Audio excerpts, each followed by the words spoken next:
What's up teman-teman Simple? Di video ini gue mau bahas filmnya Tom Cruise yang baru aja tayang di bioskop, Top Gun Maverick.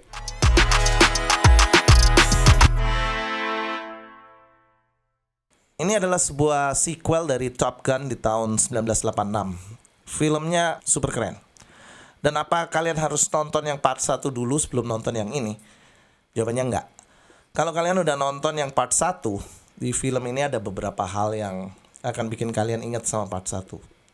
Tapi kalau belum nonton juga nggak masalah sih. Film ini cukup jelas buat kalian paham apa yang terjadi di part 1. Film Top Gun Maverick menceritakan tentang Pete Maverick Mitchell yang sudah lebih dari 30 tahun mengabdi sebagai salah satu kapten pilot terbaik di Angkatan Laut karena keberaniannya. Dia diperintah untuk segera menuju ke tempat pelatihan para pilot Top Gun. Saat dia tiba di tempat pelatihan, dia diinfo sama atasannya bahwa para pilot Top Gun harus menjalankan sebuah misi berbahaya untuk menghancurkan sebuah pabrik nuklir uranium yang tersimpan dan dijaga ketat di sebuah markas milik negara yang nggak disebut namanya.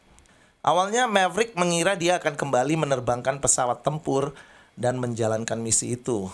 Tapi ternyata dia diberikan tugas untuk jadi instruktur dari 16 calon pilot Top Gun. Maverick harus melatih mereka untuk menjadi pilot handal. Dan nantinya harus memilih 6 pilot terbaik di antara mereka yang layak untuk menjalankan misi itu. Salah satu dari calon pilot Top Gun itu adalah Letnan Bradley Rooster Bradshaw, anak dari almarhum sahabat Maverick yang bernama Nick Bradshaw dengan nama panggilan Goose, yang masih belum move on dari kematian ayahnya dan menganggap Maverick yang membuat ayahnya tewas di sebuah misi berbahaya di tahun 86. Jadi bagi Maverick ini adalah sebuah beban yang berat karena kalau sampai Rooster adalah salah satu pilot yang harus berangkat, ini jadi kayak mengulang sejarah karena misi ini punya resiko maut yang lebih tinggi daripada misi yang pernah dia jalani dengan almarhum ayahnya Rooster. Untuk cerita seterusnya gue gak mau spoilers. Gue mau kalian nonton filmnya. Yang pasti film ini punya banyak adegan-adegan action pesawat yang memicu adrenalin. Ada beberapa kelebihan dalam film Top Gun Maverick yang mau gue bahas. Yang pertama, alur cerita. Film Top Gun Maverick bukan film yang dari awal sampai ending isinya cuma action doang. Tapi film ini punya alur drama yang sangat kuat, dibumbui dengan unsur action, romance, dan komedi. Jadi nonton film ini selama 2 jam 11 menit sama sekali gak akan ngerasa bosenin. Cara penyajian filmnya pun masih menggunakan style film-film di tahun 90-an. Tapi berhasil dikemas dengan baik sih.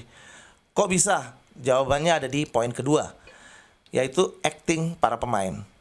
Di film ini memang ada beberapa dialog yang terkesan cheesy, tapi karena pemain-pemainnya keren ya, dialog yang mereka sampaikan juga terasa kuat. Beberapa line-up cast yang gue inget di film ini ada Miles Teller, Jennifer Connelly, Val Kilmer, John Hamm sebagai Cyclone, Ed Harris, Glenn Powell, Monica Barbaro, dan pastinya Tom Cruise yang masuk dalam kelebihan poin 3. Di film ini Tom Cruise sebagai produser bekerja sama dengan sutradara Joseph Kosinski untuk kedua kalinya. Karya sebelum film ini adalah Oblivion. Mereka membuat film ini dengan adegan-adegan yang sangat berbahaya. Tapi ya di mana ada bahaya di situ ada Tom Cruise dong. Gue kagum banget sama keseriusan Tom Cruise untuk menjalankan profesinya sebagai aktor. Kita semua tahu lah, Tom Cruise gak pernah pakai yang namanya stuntman untuk menggantikan dia di adegan-adegan berbahaya. Dia bertahun-tahun latihan nerbangin pesawat, dan di film ini dia nerbangin pesawat jet tempur yang kecepatannya kalian semua tahu lah. Tom Cruise emang anti sama yang namanya green screen. Dan kerennya, Tom Cruise adalah satu-satunya aktor legendaris yang gak mau bikin film untuk OTT. Sampai hari ini dia masih setia dengan sinema dunia. Dan khusus buat film ini, Tom Cruise mendapatkan standing ovation selama 5 menit dari penonton saat film selesai diputar di Cannes Film Festival. Tom Cruise juga dapat penghargaan Palme d'Or sebagai jet tempur yang menghiasi langit. Wow. Buat teman-teman yang belum nonton, gue sangat rekomen untuk nonton film ini di bioskop. Dijamin gak akan nyesel. Kalau kalian tanya bagusan mana part 1 sama yang ini, yang part 1 bagus, tapi menurut gua part 2 ini adalah sebuah masterpiece. Film ini terlihat jauh lebih mahal, lebih kuat, lebih keren, dan lebih berani dari segi kreatif, cerita, sinematografi, acting, dan produksi. Overall, gua kasih nilai 10 dari 10 buat film Top Gun Maverick. Anyways, gua rasa cukup sekian dulu buat review film ini. Sharing di kolom komentar pengalaman teman-teman yang sudah nonton. Kalau teman-teman suka sama video ini, klik tombol like. Buat pendatang baru, klik tombol subscribe dan aktifin tombol lonceng biar terus dapat update video-video film review menarik dari Simple Bang. Thank you guys and see you next time.